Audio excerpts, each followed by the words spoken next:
The Obama administration in deep damage control today, scrambling to react to the leaking of thousands of classified State Department documents. Hillary Clinton and Robert Gibbs both condemning WikiLeaks, which was responsible for releasing the data, and Attorney General Eric Holder promising a criminal investigation. But was the leak bad enough to designate the organization that released the docs as terrorist? Something that Congressman Peter King wants to do. Let's ask Fox News strategic analyst and author of Endless War, Lieutenant Colonel Ralph Peters. So, Colonel, is WikiLeaks a terrorist group? WikiLeaks, in and of itself, is not a terrorist group, but they support terror. They abet terror. And, David, well, let me just stop you there, Colonel. This is kind of an important point here, because if you abet a murderer, you could be accused of being a murderer. I mean, in a court of law. Yeah. So doesn't that then make WikiLeaks a terrorist organization? Look, we have people in Guantanamo who have done less tangible harm to the United States of America and our allies than Julian Assange has done.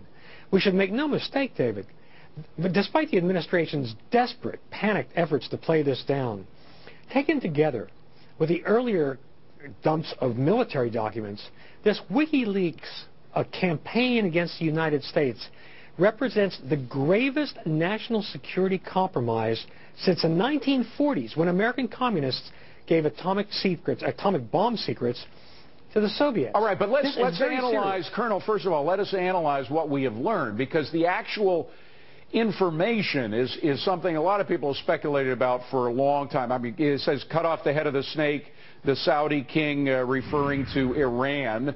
We knew that the Saudis were against Iran, wanted us to hit Iran, take out their nuclear sites. Then in 2007, U.S. secretly attempted to remove highly enriched uranium from Pakistan. Russian Prime Minister Vladimir Putin and Silvio Berlusconi exchanging lavish gifts and that sort of stuff. I mean, this is not information in and of itself that is as damaging as revealing the nuclear secrets, for example, in the 40s and 50s. Well, no, when you take it all together, the damage, because there really are three categories of information here, David. The stuff you just described that we all kind of knew or did know, but it wasn't public. Then there's something that can do real damage, things that can do real damage, such as the message about President Saleh of Yemen saying he'll cover for our bombing attacks and claim they're Yemenis. There's going to be a lot of backlash in Yemen on that, and Yemen's a new hotbed of terror. But in the long term, what I worry about is the third category. In these documents are the names of foreign government points of contact, journalists, human rights workers, citizens abroad who have given us information. And that's really how we get most of our intelligence, in above-board conversations or quiet conversations. Now their governments, in many cases, will go after these people and kill them or put them in jail and or torture them. And Julian Assange doesn't care.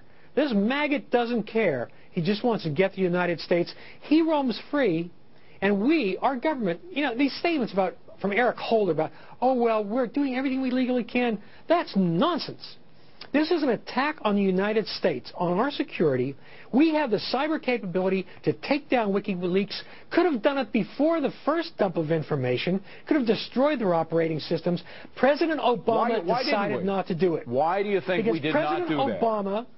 Because President Obama is a gutless wonder who cared more about his left-wing free cyberspace base than he did about protecting the security of the United States. So you think that he in modern times has done anything this You think that he knew that this information was not specific information, but he knew there was going to be another document drop.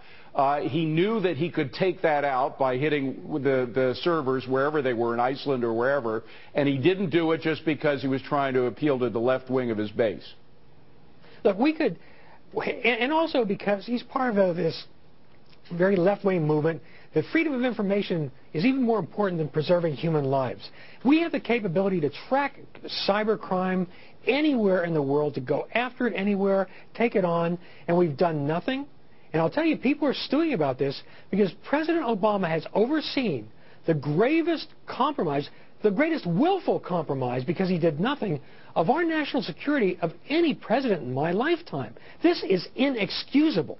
Is there anything that he could do? I just have to ask you, is there anything that he could do that would change your mind on this in the next couple of weeks concerning this case?